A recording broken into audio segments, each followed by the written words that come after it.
And then finally, our workforce program, and that is open to anyone and everyone. We largely stay focused on 18 years of age and above. We do some in-school work, but not a ton. And we do that through a few different ways. One of our primary functions is... Sorry, I was trying to get, that's you on the, that's you. You're on. How am I doing? Doing great for the... Ohio Means Job Center in Ohio, if you file for unemployment, you have to register at Ohio Means Job Center.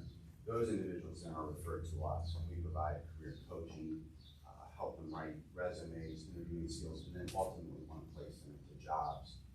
We have a program that's funded by the county where we work with out-of-school youth, 18 to 24, where they're providing kind of those wraparound supports, rental assistance, bus fare, those type of things. So our folks can really focus on the job training. I tell you all that leading back to this property and what we're so excited about. This is going to be the template. I want this to be the template moving forward, where wherever we have a retail operation, I want one of our people services right next door to it. Because then when you come in and you shop or donate to Goodwill, you'll see the individuals who benefit from that patronage. We just, a couple months ago, opened up our new art studio and gallery in Whitehall. It's kind of an iconic art program for individuals with disabilities. It's right next to our Whitehall store. So again, that's intentional, where we want to make sure people make that connection between our retail business and the people services. So here at the 5300 North High Street location, we're going to have a job training center.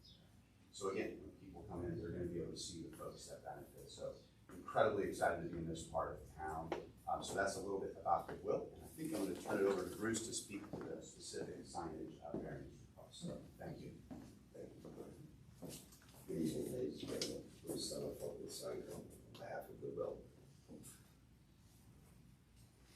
To follow up with what Ryan was saying, the request for signage here is functional and needed. We try not to vary from sign code and stay within the spirit and content of code as best we can anyway. But this particular facility has an overlay which is restrictive in design standards, not only for signage but also for building standards, setback standards, parking standards, and so forth. The parcel is zoned C4, which allows for fairly lucrative signage, but with the addition of the overlay, the community commercial overlay that's on there, the standards get more restrictive and concise. Some of the standards that deal with the CCO are a primary and a secondary frontage. The primary frontage, which is typically the frontage that the facility is addressed to, is High Street in this case, which is the west elevation. The design standards for the CCO require the primary frontage to have a minimum of 60% of the footprint of the building facing the primary frontage. In this case, we have a very skinny facility that is about 35% of the overall footprint of the building faces west on High Street and doesn't offer any functional signage opportunity, not to mention the very mature trees that are there, and certainly no one to disturb that vegetation. The other restrictive, or the other design standard that goes with the CCO is that the primary frontage should have the public entrance and the ingress and egress into the facility and the parking. So we have all of those design standards on the, what is referred to as the secondary elevation, which is the one facing north, in this case, Sunnyside Street elevation. So I did defer to city staff before we came here, before you guys, to see if the design standards were more fitting for the secondary frontage, and refer to that as the primary frontage in that case, and alleviate the need to require variance. Not the case. The secondary frontage is allowed a maximum of 30 square feet, which on a building that's 200 and some feet long is very, very minimal and non-functional. So basically we've got a functional signage. We're requesting for functional signage on that north elevation that meets the design standards of the overlay better than it does on the primary frontage. We did provide some exhibits so that we were more in line with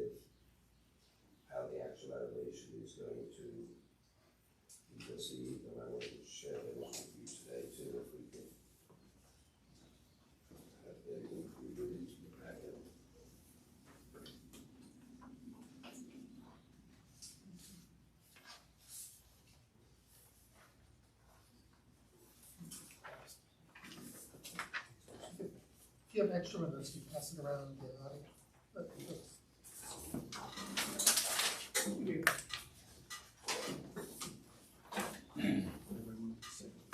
By the way, for the folks getting late, there are examples in the front corner here. Yes. So, there was some comments back and forth that are really, the initial submittal didn't do justice to how the overall elevation was going to be finalized and finished. And we wanted to make it more accurate so you guys get a better overall presentation and representation there. You can see the Goodwill sign that's centered on that, on the Goodwill part of the building, that is the retail space, is to their new branding standards, and I think I'm at about 101 square feet overall. And that's when you take the center of the G and the center of the B and the block of the logo off to the right.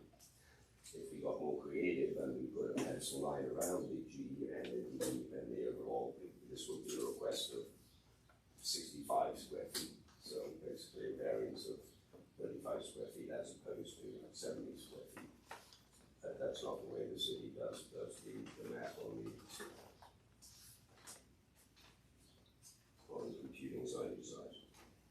The donation center sign is on that canopy that's been fabricated and installed and is the drive-through lane for the donation center so that folks don't get confused from going into the Goodwill store, the retail store for their donation and drop-off and so forth. So that's directional. And that's less than 30 square feet, so just less. Which gives you an idea of the scale of signage you will be allowed on that north elevation would be the size of the donation center sign in entirety. There will be no other signage allowed on that elevation. As Ryan alluded to, there are some other programs that they're very excited about that they try and put forward, this being the template for the job training center and some of the other ones. So rather than do a proliferate of other signage on down the building, the size of the Goodwill becomes more pertinent and more important to get a functional sign there and let that cover the umbrella in this case for some of the other services that are contained within. The parcel directly for the north is it's its own commercial parcel. I don't think it's a facility or anything. It's not an established business to date.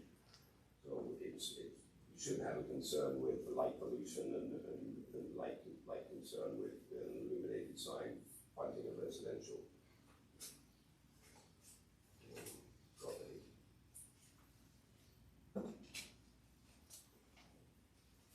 With that's the nature of the request and kind of the background as to why we're in this situation, that the facility doesn't fit the design standards of the CCO because it was there prior to the overlay being enacted.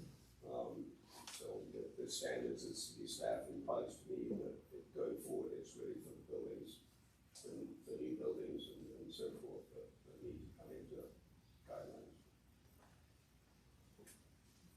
Just one, start with one question. Will this be the only signage or will there be any either tombstone sign or what do you call it? There is a ground sign there that isn't part of this because it meets the overlay and it meets the criteria and so forth, and that is on that west elevation. But it's only functional for one direction for southbound because the trees really block it going northbound anyway, but that's not part of this request because it doesn't fall under, it's already been permitted, it doesn't fall under the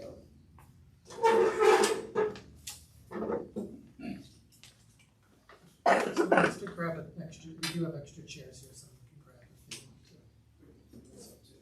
Nice new chairs. Okay, questions from the committee? I just have one question. You mentioned that the lot that's north of the Goodwill building, that's zone commercial. There's actually no building. right. Okay. And then there is no residential in the descent. Right. Right. It's kind of a setback farther. Okay. If there was, we would probably we would be very cognizant of that and could certainly keep out the sign at 10 o'clock or 11 o'clock at night and take back on. So, but we certainly wanted to be neighborly if that was a concern. Will there be any signage on High Street? just that existing freestanding wall, no building signage on that street at all. How long is this building? I mean, I'm trying to put It's perspective of it's 200 and some feet, I believe. Yeah, I might have that somewhere over there. I'll say 200 plus. So the hardship for you is you've got a very long building facing north instead of facing High Street. So the CCO is your hardship. Correct, and it's the difference between the primary and the secondary elevations. Exactly. I mean, all our criteria on our secondary elevation match the criteria for a primary For elevation. the primary. If the primary frontage of this building, zone C4, within the overlay, fronted High Street, if it's fit 90 It degrees, would be, this building would be allowed 385 square feet of signage, so hence, correct, the hardship was enacted by the city with the overlay that was created thereafter. I'm sure this isn't the first situation you've seen like this. okay, thank you. What was the allowable square footage you said? For I mean, if it was. 380, just under 400 square feet. So that's what would be allowable on the high street. Face High Street. And then this secondary elevation without the CCO, the front center side would also be allowed signage, 250 square feet or whatnot, because it does front a street and it has a public entrance and meets all the criteria for the city code to allow for second signage on that elevation.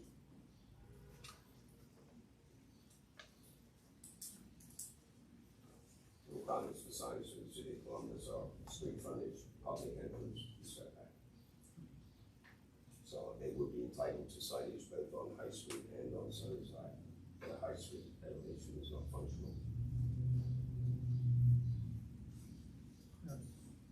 One concern I have, and I think the neighbors are talking about how there's lots of, we're worried about sign pollution here, but if, I know you don't plan on putting anything in there, but the next people who come in and buy the building, cut down the trees and put 400 square feet. They could, but you hopefully would take that on the merit of their presentation and they. No, but this variance would go with the building, and if they comply, if they can put 400 without even coming. We don't approve all signs. No, that's right. I mean, if we were doing signage on the High Street elevation, we wouldn't be here.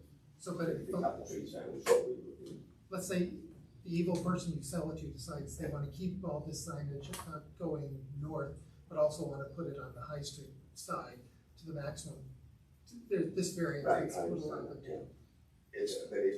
In our estimation, it's a fairly small area request. We can see the scale Oh, of the no. signage. No, your request, That variance would be for this amount of signage, correct? correct, So for that the side. next user couldn't use any more than what you would allot for this variance if you so decided to do so. But could they do everything from this variance on the sunny side of the building, and also the total, that 380 or whatever feet on the High Street? They could do both. They could, right, they wouldn't need to come to you for the High Street elevation, but again, that's such a small profile and footprint on there, you could get 300 square feet of signage on there.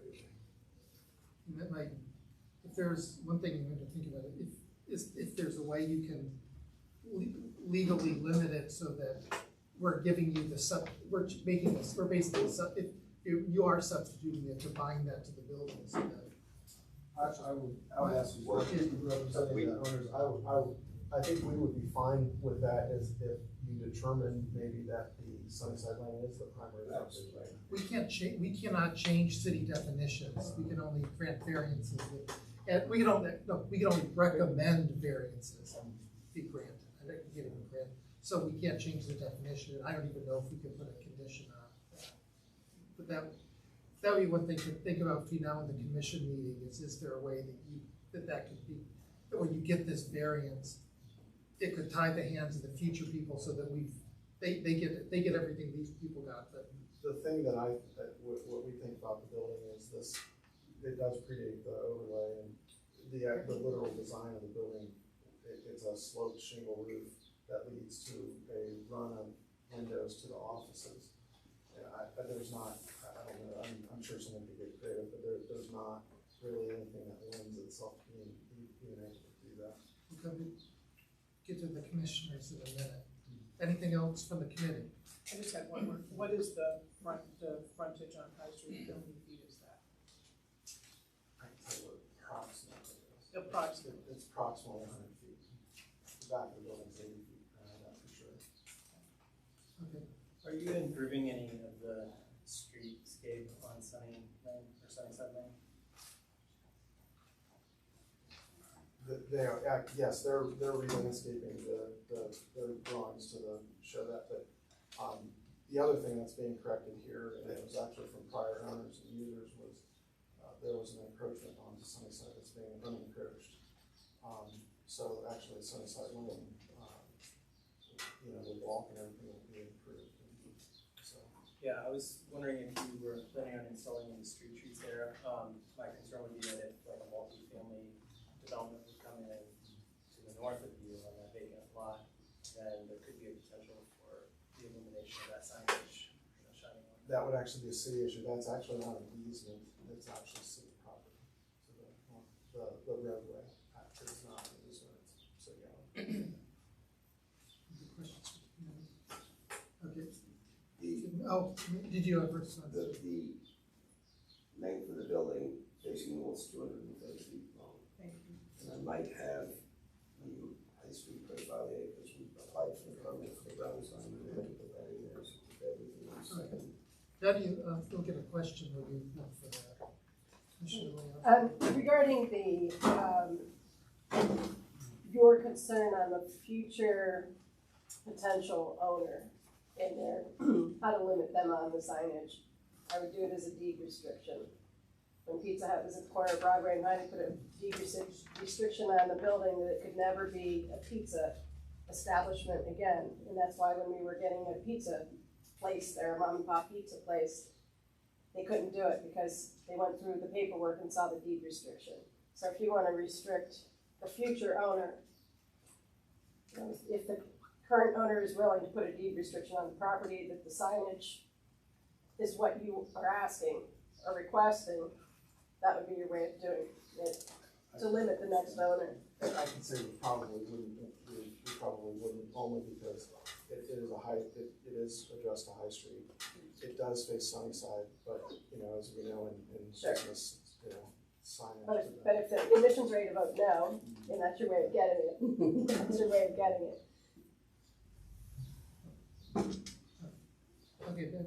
I think, I know, you could did you have one? Just out of curiosity, how long's your lease? Can you give your name, please? I'm sorry, David Osmond. Okay, go ahead. Out of curiosity, how long is the lease in the building? I would prefer if you want to share that. 100 years. Marcy? No. And how long your lease is, Marcy, in this facility? Yeah, it's 10 years. 10 years. Derek, can you give your name for the record? Yes, Kathy Walters, and I sat on the overlay committee. That overlay, by the way, we waited 2 decades or more to get that overlay brought at Morris. So it was quasi signage, you name it. And the city people that came and helped with that overlay, and all the community that were involved, and leaders of businesses, they said it would probably take another decade, once this is done, to see some kind of continuity, to see the real difference, and we are. So driving down here tonight, signage is pretty consistent, and we, north of Morris, we want the same thing. We want to, lighting is an issue. We're considered a bedroom community. There are homes very close. And I'm late on getting in on this information, and I've talked to a lot of residents. I made a lot of calls today. And so we welcome goodwill. I mean, we embrace goodwill in our community, definitely. But I've lived here 40 years, and I know traffic, and I know we have a 100-year elementary school on Westview. If you know where Westview is, it's right next to the Coda turnaround. across the street there. No, it isn't, it's on, both of them are on the west side. And it's mainly parents picking up their kids, and it's backed up 40 cars. And then you've got Coda directly across from Sunnyside with no light. Was Coda involved in your talks when you picked this location? Because they're on a schedule. They're coming and going, taking that middle lane. And if you live on that cul-de-sac with no way out except High Street on Sunnyside, the traffic and we embrace what you're doing, your training center, the first one ever, but how much traffic do you think are gonna be coming in and out of that Sunnyside with no light? And directly across, you have 5 and 6 Coda buses on schedule, they have a schedule, are going in there, in that turnaround, and coming out, and taking that middle lane. How many cars do you think daily, and trucks? Do you think, have you figured that out? Nope. Based on the demographics or what have you, the facility is existing there with that many parking spaces, that much overall lot frontage, if you will. Why ingress and egress wasn't put on the west elevation to start with, for right in, right out of High Street, if you will, instead of coming off the cul-de-sac of Sunnyside. It alludes to the lot development and how the property is situated on that parcel. I don't think that has any bearing on the illumination of the signage, or it's how much traffic they're going to be bringing into the Goodwill. I don't know on a daily estimation what the volume of cars is to that size street and that size facility. Well, I can tell you now during school hours, and Oh, you can't, okay, I think I know like this is about the okay. signage. This is about the So- signage. It And is I about the would like signage. to address your question about Coda. We're very close partners with Coda, so yes, we've been in communication with them, and they're very excited about this. I talked to Coda too, so We market, we've talked to the wrong people. yeah, we market services, they market our services, they're a close partner. So yeah, we have numerous conversations with them. Oh no, was there a traffic study at all done for this? I mean, I'm just curious.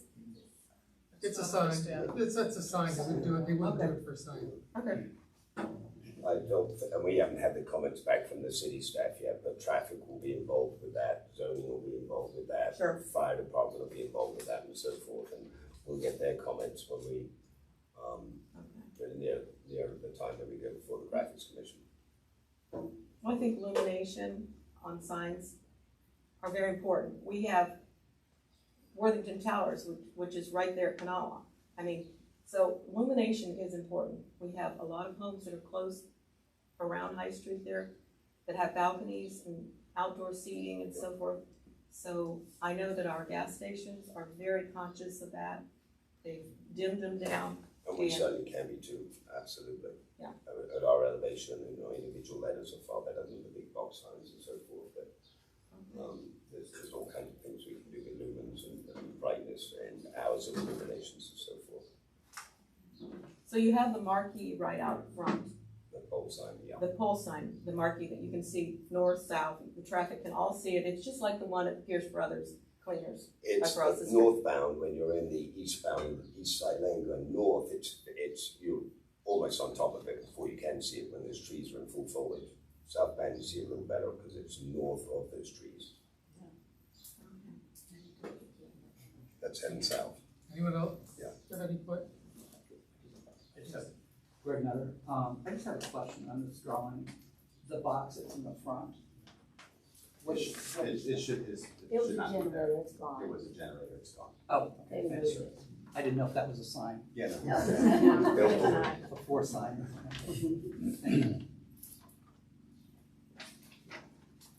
Anyone else have something? Yeah, yes. Commissioner Moritz. My name is Mark Moritz. I have a question about the lighting as well. Is there anything that can be put in the variance about reducing lighting at night, or is that beyond the variance? Out of curiosity. So our hours of this store will be 9 to 9, Okay. and we certainly welcome feedback about the lighting of the sign, and we can work through that. Yes, we understand that. lighting can be on timers, so Yeah. we're able to control that. And it's also be possible to make it not as bright. I think for the churches on High Street, there's a very bright sign. We do that with the temperature of the LEDs that we put inside there, that rather than the glaring white, bright, that almost look blue. Okay. We certainly can use some lower temperature LEDs that won't affect the coloration or the visual. I'm sorry, what did you say the hours are? 9 to 9. He's keeping the minutes. Okay, is there any other? Did everyone want to say something, get a chance to say it? Okay, we're now back to the committee. Those rates are over. Can we put any, lighting? Can we add an amendment or add something to the application about lighting After hours, after hours? I don't know if that transfers with the variance for the next user 10 years from now. Well, if you don't care, that's not gonna be your problem. Then that's we. Like when you close, will those lights go off? Yes. We have that functionality. You got that, and are you willing to like commit to doing it? Yes. And that, do you, going to actually have that be a condition of the variance, I think is what you're saying. Okay.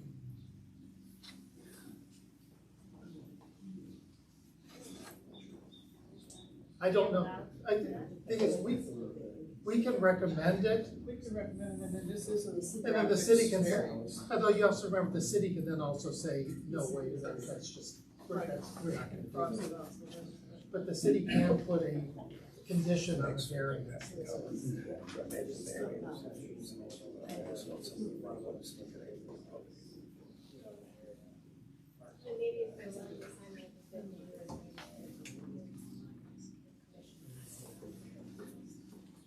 But maybe also, and this would be more of a problem for future owners than this one. Goodwill can only exist if it's, the people around it like it to be there. That's one thing.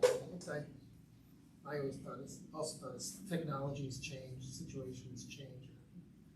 Put a variant, you put a restriction on it that 5 years, 10 years from now, right? Sounds like it makes a lot of sense now, but 10 years from now, we want more light because there are kids gathering there at night or something. Or a different type of business, or like 9 PM to 9 AM. I think the narrow question is, can you have the larger signage on the south side? That's the variance. I mean, I think your point, I think that makes, to me, I think it makes more sense if you have that concern, you know, that should be let's try. But it is the graphics variance, and the graphic part of it is the light. So, I mean, I don't feel that it's completely out of left field, but I see what you're saying as well.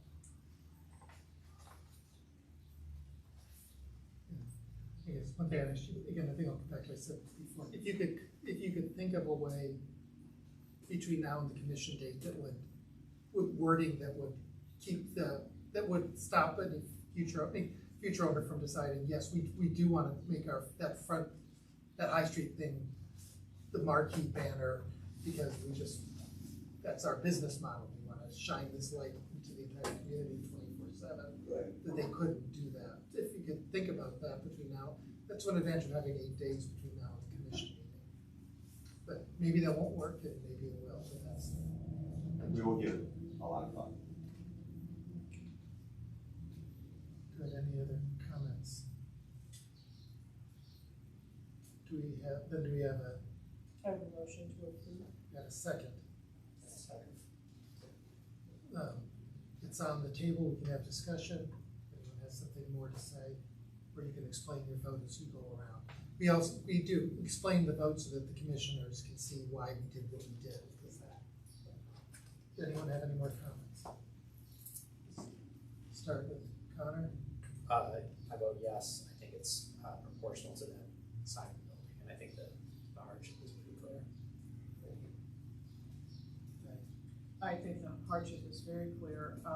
I'm going to vote yes, but I would like, the commission to consider, and you to consider when you go back, how to address some of these lighting issues we're talking about. Timer and, Also voting yes. Welcome to the. I also vote yes. I vote yes too. I don't think the hardship is the overlay. I think the hardship is a long skinny building Yes. that effectively fronts on the side street and doesn't front on High Street. And that's what I consider. That's what I consider the hardship. Is you're gonna tear down the building and start from scratch. I echo some comments about thinking about additional language between now and the next Thursday. So it's been recommended approval by a vote of 5-0. It goes to the commission next Thursday, which is June 1st. June 1st. One thing I've learned is always look before I give a date. Thursday, June 1st at the commission. They have 9 new people looking at it, so this really is just a recommendation to them. There also will be community input before the commission as well. So thank you very much. You're welcome to stay and watch the neighbors do their variances. They're welcome to go do the Goodwill business. Thank you. We'll do that. Thank you. do you want to? These so that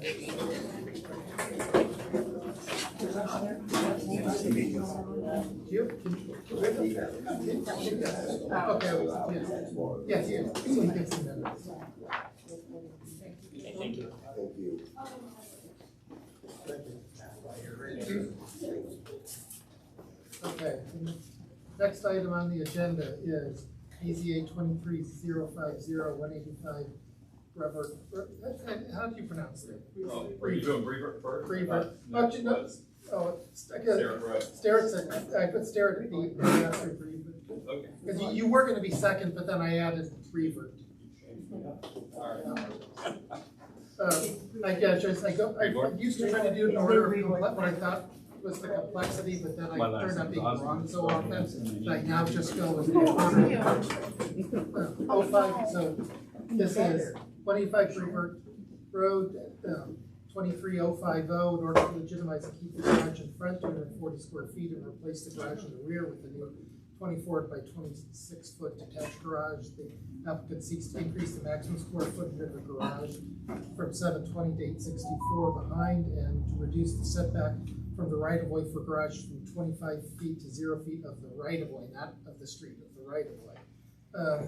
And just note for the minutes that because of my mistake, I didn't get the notices in the mail, and after talking with corresponding with both Hugh Crowell, the commissioner for the district, CAC chair Quintero agreed to allow us to proceed as long as I hand delivered the notices, which I hand delivered the notices yesterday afternoon, yesterday around 5 o'clock. So people, I've not received anything back. They did notice that they did have the sign in the front, notifying neighbors. So I'll let you. Thank you, I appreciate you doing that. That was my mistake, so I get to do I call that my penance. So we're basically just wanting to build a basic 2-car garage, nothing fancy, nothing special about it. It's behind the house. This house the reason why we're asking for a variance is because there is a garage in the front. I don't know if anybody's been through that area, but Brandon kind of has a hill, and there's a couple of garages out in front of homes that are there. Not very usable, especially this one. This one is, they don't even park their car, and it's pretty dingy, and I've got a picture of the inside of the homeowner took it for me, and there's beams holding it up and things like that. They had gotten a quote for re-landscaping the yard and tearing that garage out for, I think it was over about $125,000 is what she said. So that's really, I think, the hardship is just, they wanted a usable garage in the back of their house, but they want to keep, they don't want the expense of actually having to re-landscape the entire front and reworking the whole front yard of their house, get rid of that garage and stuff, which they don't use for a garage to park cars in it. They just use it. They have a kayak in there and some things that they store in there. But it's actually really, I think the outside is like not 10 to 12 feet, so it's not a very big, large garage. It's probably, I built garages and 12 feet is the smallest one-car garage that I've actually built, so it's pretty tight to begin with, so, you know, I don't think they have ever parked their car in there, at least not that they told me, so. The variance language, I noticed that it says from 25 to 0 feet. That's not correct. Well, I mean, it was the city's language, and I caught that, and so I corrected them, and I told you that we're not. I asked somebody on this variance committee on how to legitimize. We don't even have to legitimize that front garage, to be honest with you. There's nothing that they can do about it. I mean, and it was just our decision to like ask for a variance so that it could be allowed. It's just a non-conforming garage, and there's hundreds of them around Clintonville. Whether they're built too big or not, have the right setbacks or anything like that. But this one, we just decided to go ahead and legitimize it and to ask for that variance. It's not that we actually need that variance. So it's really just need the first variance because we'd be exceeding the allowable amount of space considered if they build a basic 2-car garage in the backyard and also keep the one in the front yard. So you're saying the city would give you a permit to do this work if you didn't have that second variance approved? Correct. And you're doing that more for the future as long as you're. I've done a lot of variances before, and it doesn't hurt to ask. I mean, if it doesn't get approved, it doesn't get approved. It doesn't mean that the garage won't get built. What is the proper number for 0 instead of 0? I measured, it's 18 feet from the sidewalk to the front of the garage.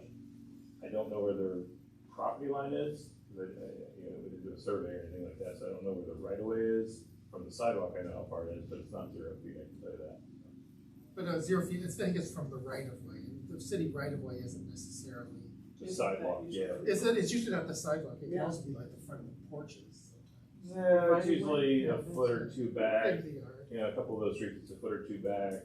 Maybe it's 5 feet back, but they have a sidewalk, so whereas they don't have a sidewalk, like my street, which is up on Charleston, we don't have sidewalks and it's only 2 lanes, so we have these giant front yards, but when you actually do a survey and you find out where your pins are, you realize that you don't have big yards at all, you have a really small yard. It's just, so. Well, maybe if you want to continue that variance, I think you need to have a number for the commission so they can say, in the city. 25 to 18, 25. No, that's not even the correct language. Yeah, I don't even think that that's correct. They're not reducing the setback for it. I think the city's trying to figure it out. I'm not sure exactly. I don't think that's correct at all. I don't think it was reducing the front yard setback for a building. You can put. I'm not sure how they revised it. Adam Trimmer at the city, said he would revise it and he would fix it, but I'm not even sure how that would work. I'm not sure. I thought I checked the staff report. Did they fix it in the staff report? No, the staff report has a lot of questions about it as well. Yeah, the staff report came up with a question. That's when I read this question. It was a traffic question, and I read about it. And I thought, what is he questioning? Because that's not what we're asking for. And he was questioning something we weren't even asking for. And so it's very unusual. But yeah, like I said, that variance is not even really needed because it's a non-conforming building, and they can't make them tear it down, even if they don't get the variance. So. Whoever, we could divide up the 2 variances. Whoever makes a motion, do a motion on the first one and a motion on the second one. In our comments, we can explain. Everyone can explain why they voted the way they did on the second one, so the commission can see it, and then the commission can do what the commission wants to do. Do we have any question? I'm sorry, I've been monopolizing. I can try and get some clarification on what that language for that variance should be. I can try and get that before the actual commission meeting, so that, because I don't think that's, he asked me what the measurement was, and I told him that 18 feet to the sidewalk, but he said, I don't know, is it 16 feet, is it? Okay, I think we can, go ahead. So did you say you do not have a pin survey for the property? Correct. So how do you intend to make sure you're meeting the side yard if you don't have a pin survey? As far as side yard. Yeah, like the 3 Oh, when we feet. build the new garage in the back? Yeah. There's many different ways to locate the original pins or to do that. I have metal detectors and all kinds of different ways. And a lot of times the homeowners will supply a mortgage survey, and if they do, I use that for reference, but, Yeah, but that's quite a bit different from a pin boundary survey. but it's not required. What's the height of the garage?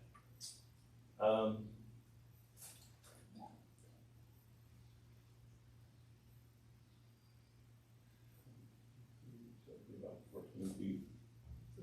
No height variance. And there's no height variance, it's just a standard garage. It's not a very, it's gonna match the house, but it's not very, we're not asking for anything really. If that front garage didn't exist, we wouldn't be asking for any variance at all. It's just, So why do you, it's okay. So the variance, sorry, I'm a little confused here. So the variance request, because you have the second, so the garage in front, you're not touching. but they don't use it as a garage. Right, but because it exists, because the square footage counts for a garage, you need a variance for the new garage you're building because Because that plus exceeds the two limit, yeah. exceeds the limit, total amount of garage you can have. Okay, got it. Yeah, you're allowed 720 square feet of garage total, and according to code, that is the definition of a garage in the front there, but. I see. again, So they don't you're even- not building an 860 square foot garage. No, we're building a That's 624 foot, square foot garage, and Okay. then just keeping the existing garage, which is 240 square feet, so. Okay. That's where we get that number. You have a 240 in the back, it's. The front one is 200. And what's the back, what is the rear one going to be? 624, 20, I thought it said 860. No, that's combined with the front. 24 by 26 would be the one in the back, And so how many square feet? 624. And then with the 240 up front, it's gonna be the 800, was that 644, I think.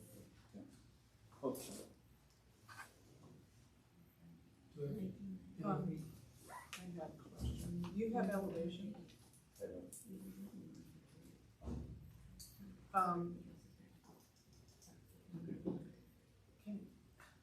And I know you're in a really weird position here, but I didn't know you could have 2 garages on a single family. You can have as many outbuildings as combined, as the lot allows, so you can, it's based on lot coverage, it's also based on up to the square footage amount, but you can have more than 2 garages. You can have, if your lot would allow, you could have 5 garages, if you don't exceed those limits. I actually built one in, it was in Franklin Park, and it was a ginormous place, and they were so slow, it was, and your commission is amazing. We dealt with Near East Commission, which took 3 to 4 months to get a demolition permit. We had the garage completely built, and we just left the other garage alone, and we built it on the other side of the lot. We're done with it, and then they finally issued the demolition permit, so it was, but luckily, a house that allowed that size, and a lot that allowed that size as well, so. So this kind of doesn't fit in the neighborhood plan very well, does it? How's that? Well, I mean, the neighborhood plan would be talking about 1 garage in the back of the house, so that you don't have, I mean, that's one of the things about, in the neighborhood plan is to keep garages away from the front of the house, just in the back. So this is not something you created, but it's not in the neighborhood plan kind of thought process. But this is a non-conforming use, and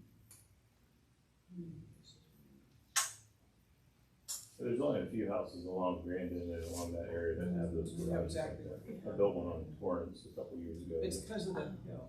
It was the same thing. I think there's an underground river. Grandin used to be a river that used to run through there. But yeah, there's a couple of, What's the square footage of the house? I don't know exactly, maybe 1,800, not, I mean, it's a 2-story. It's not, it's not a really large house. Square footage is 1456.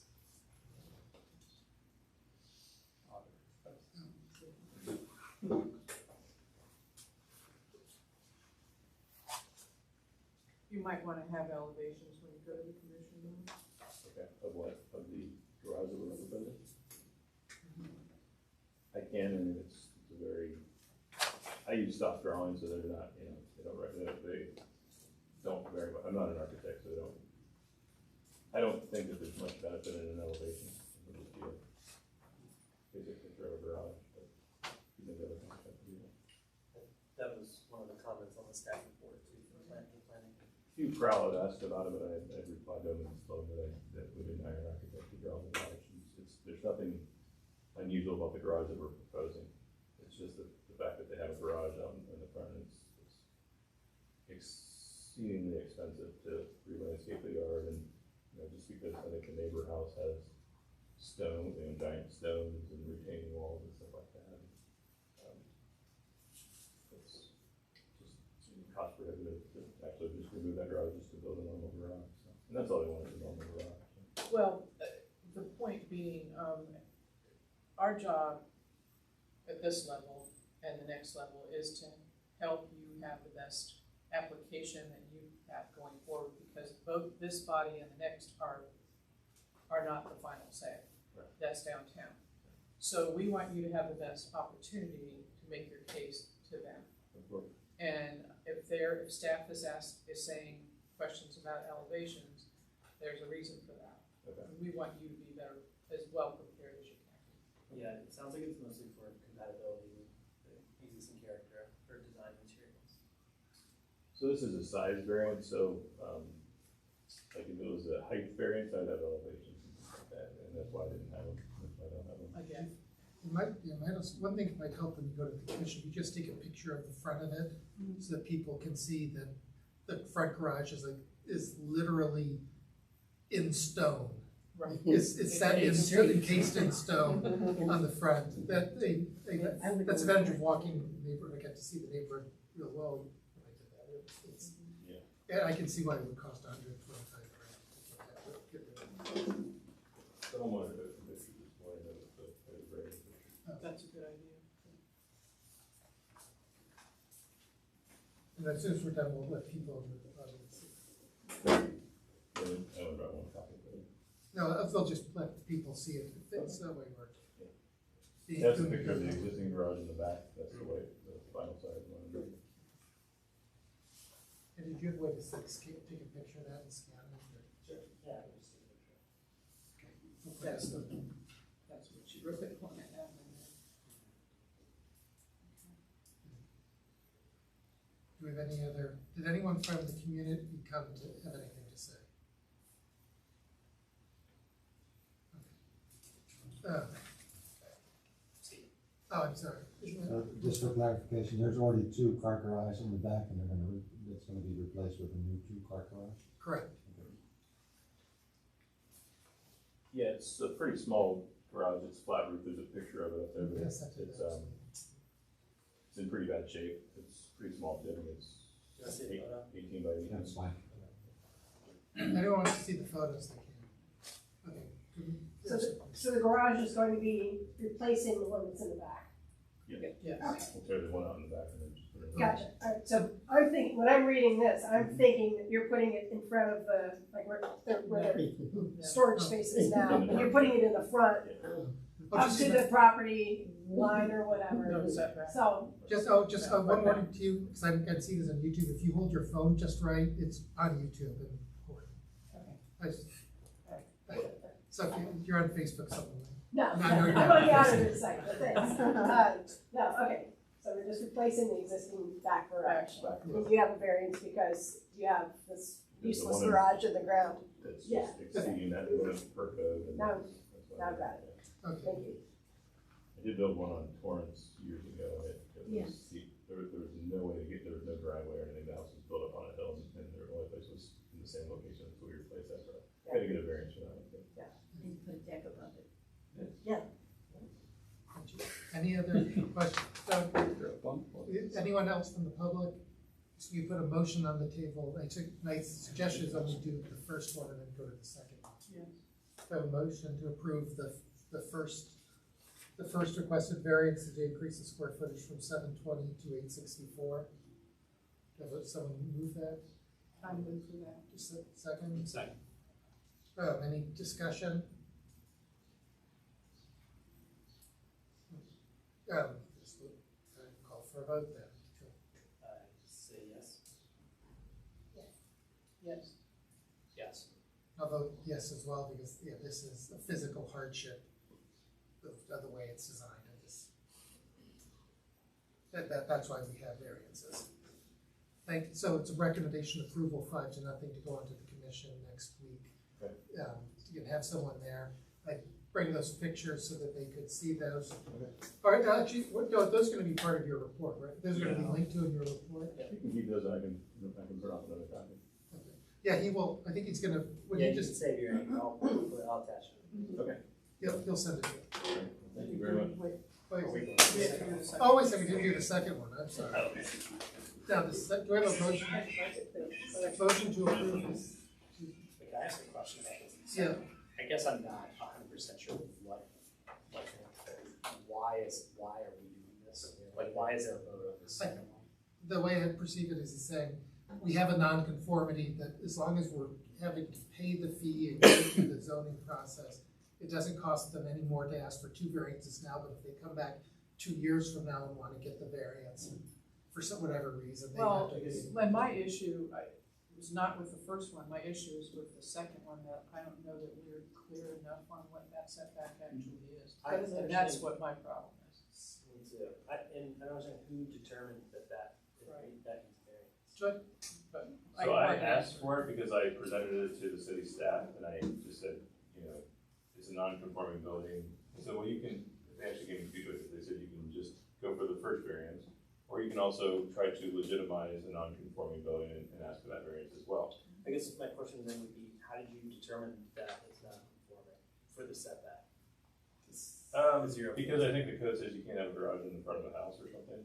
But I think it's, well, this is all But the setback. variance is about the setback. Maybe here's what we can do, is put this on the table, and if we're not, if we don't think it's clear enough, we can vote no, and we can explain in our notes that the reason we're voting no is we support, if it's true, we support keeping allowing them to legitimize the garage, or voting no because we're not convinced that this is the right variance. If it went to the commission that way, and they had a week to get that straightened up, and the commission can decide whether they cleared it up or not.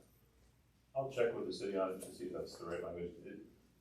They were confused about it, and I was a little confused, and all I was really trying to do is just say, let's just go for to be conforming. But like I said, at the end of the day, it's not gonna weigh on the variance. If they approve one variance and to build to exceed the square footage, then they can't make them tear down the garage. It's just there, and it's not conforming. Now, so they ever does tear down the garage, they can't rebuild it. Yeah, I think our only concern is there probably is a distance there that you need to legitimize that. We just don't think it's 0. It's not, but whatever it is what it is. Yeah. I think It's not gonna change. We should determine what that is. Or you're using, so why don't we put on the table, people can explain briefly. Yes. Do I have a motion to approve the second variance as stated? Motion. I move to approve Do I have the a second. second? Okay, and unless there's discussion, I'll move straight to the vote, and you can give a brief explanation of your vote. Start, Andrew. I will abstain for the reason that I don't think the 0 is accurate. Yes, but we'd like to figure out the exact dimensions, I think is what. I'm gonna vote no for this. Andrew's thought is, I'd like to know what it is. And there's 8 days to figure it out, but this way, we don't know, so I can't vote for it. I'm also voting no, because I'm not sure that's And I'm gonna vote no as well, but again, it's not a no vote against the project, it's a no vote because the city has to help you figure out what you exactly need. And if they actually gave a number that was described as my vote, would switch to yes. Okay, so that was disapproved by a vote of 1 to 3 to 1, and it'll go before both these variances will go before the commission next week. Okay. Thank you. Sure. Okay, now it's time for start. For Starrett. Starrett. I should know my Clintonville streets. Freeport. Freeport. You got it. Dave Osmond, 4586 Sterrett Road. Give you a little background. Been a Clintonville resident since basically 1985. Bought the house that was my grandparents' house when I was a kid on Olentangy Boulevard, which is, up and down.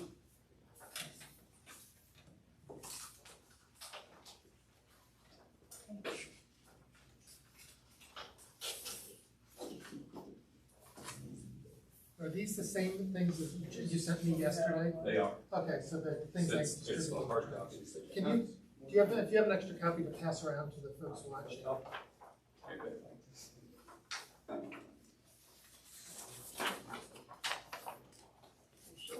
Yeah, I can pass them. There you go. And you want to keep those, I guess you can. Well, this but dog is not- my assistant. Okay, so it's, you have the floor. Okay. 4586 Sterrett Road is where we're asking for the variance. Again, I've been resident of Clintonville pretty much since 1985. Bought the house that is actually behind or to the east and north of the Sterrett Road property. Looking at the site plan, there's a little diagonal piece of the rear of the lot. The lot behind that, that's my house as well. I've been there since '85. Over the years, became friends with the older gentleman who owned this house. He passed. We bought the Sterrett Road property out of his estate. Currently, we're renovating the Olentangy Boulevard house. My daughter, son-in-law, and grandson are going to be buying that house. Sterrett Road house is built on a slab. It's about 1,400 square foot. It has virtually zero storage space. There's some plumbing issues with it, with supply water lines leaking under the floor. We've got concrete in 3 different locations and patched and fixed those. And I feel that's something that probably continue. And going back and forth, we just kind of figured that it would be very difficult and expensive, if not impossible, to kind of bandage it up and put additions on. So we've kind of gone the route of deciding we're going to go ahead and tear the place down and rebuild. Variance we're looking for, they're asking for a 25% total rear yard. This property is about 85 foot wide at the rear. It's about 170 foot wide in the front. However, the property goes across Sterrett Road, down the riverbank, into the middle of the river. So we actually go into the middle of the river, which is about 179 foot wide. About 60% of the lot is not buildable because of the road, the river, and so forth, and the setback. We've done a PIN survey, and it's all been marked and everything out there. So on this first drawing, kind of highlighted where the existing house is in pink, where the proposed new house is in green. We're actually going to increase the size of the backyard from 9.6% to 14.3%. So it adds about 4.7% additional rear yard. Trying to keep as close to what is required as possible. However, also on the site plan, I've kind of, this is the county auditor's website drawing where this is superimposed. And both to the north and the south, in blue pen, I've marked where the existing houses sit there. So you can see in line with the 2 houses that are existing to both the north and the south. This already is out a little bit further than the front of those homes. If we went to the full 25%, the rear of this house would be in front of the front of the other 2 houses. It would sit much closer to Sterrett Road than any of the homes on Sterrett Road. Kind of addressing the garage issue. The garage is on the front of the house, but we've done it kind of so there would be almost like a motor court where the garage doors will be facing the south and not facing Sterrett Road.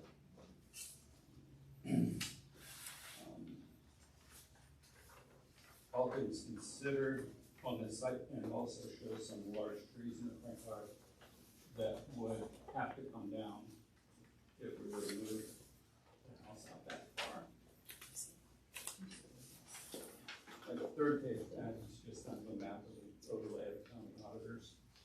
website, in red, it shows, the actual lot that is in question here. The other homes you can see going down Sterrett Road all the way to Henderson, there isn't a house on the street that has a 25% rear yard. Including the newest one, that's the parcel, the 0200323 parcel down there. That's the newest one, Development Street. Last page, or next last page, are elevations. Going back and forth trying to figure out exterior, both elevations, materials, and so forth. We think we're deciding on elevation B, and that one actually shows a metal roof, more consistent with the rest of the homes on the street in the neighborhood. That's probably going to be changed to a shingle roof. So would actually be more like elevation B on the last page.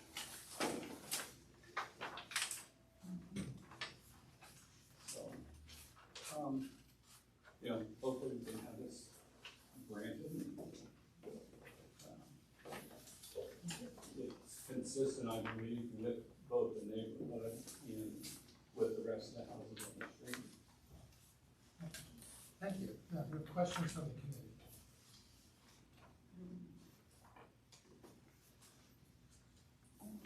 But you know what, I'm gonna just say, I love that you did the screening form. Not everybody does that. It's a delight. I'm trying to play by the rules here, It's a guys. requirement that says, the rules say that we can't deny it because you didn't do it, but the failure to do it can be considered.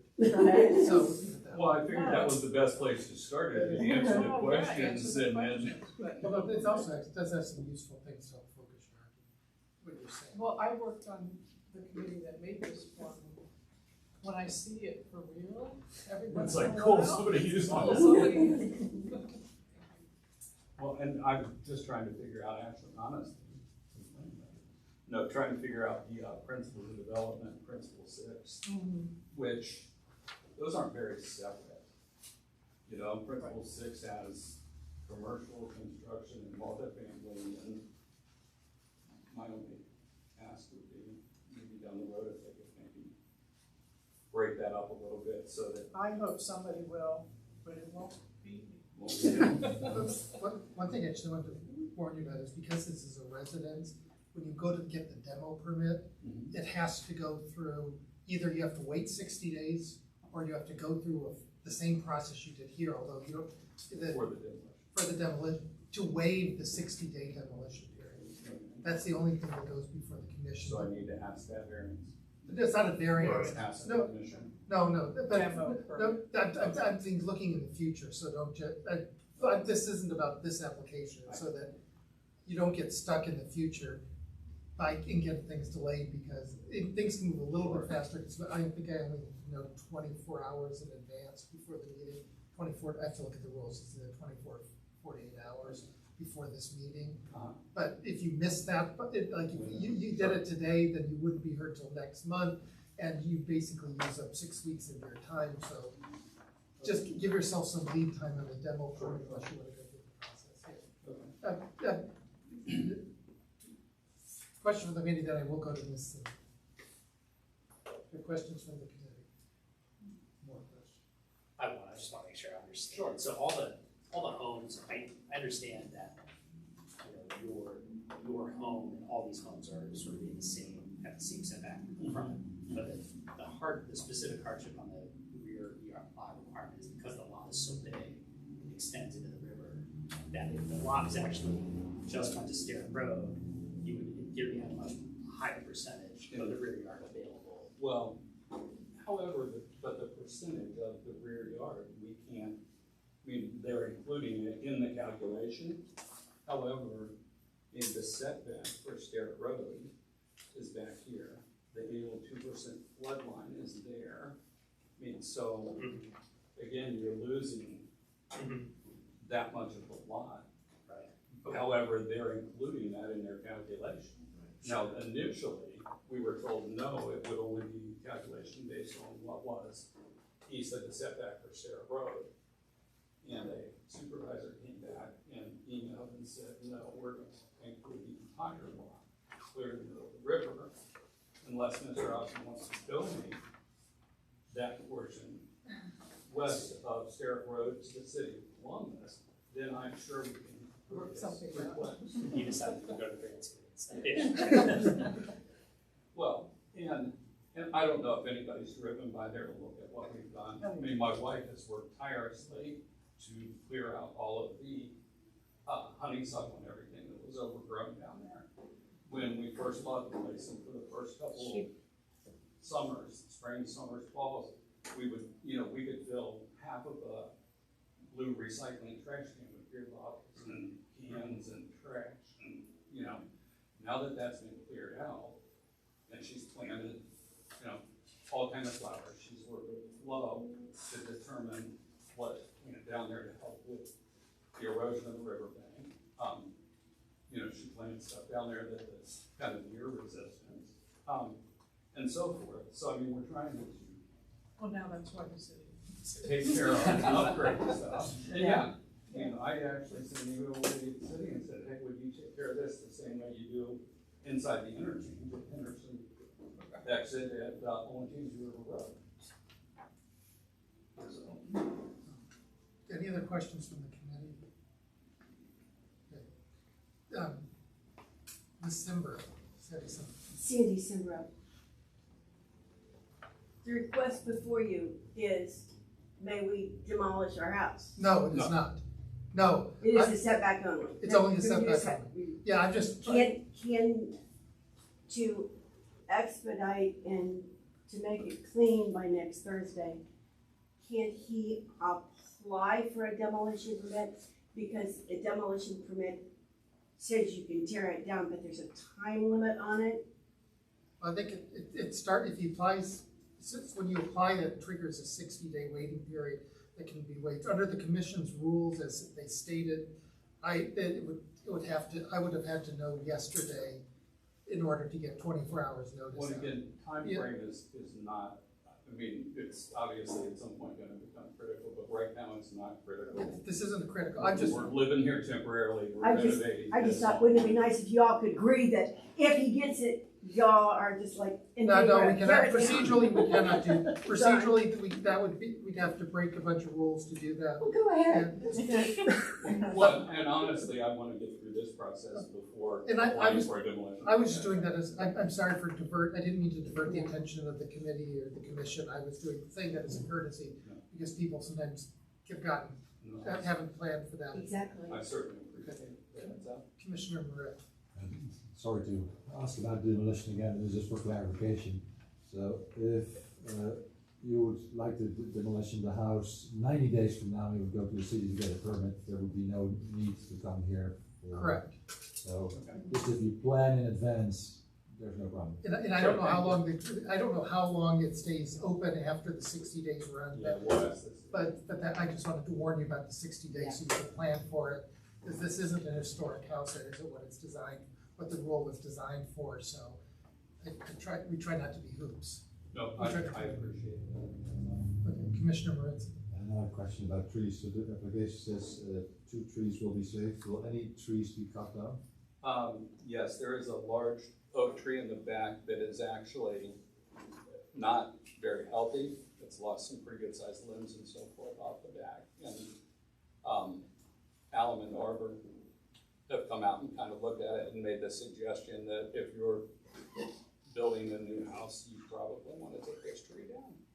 So it could very potentially be a problem.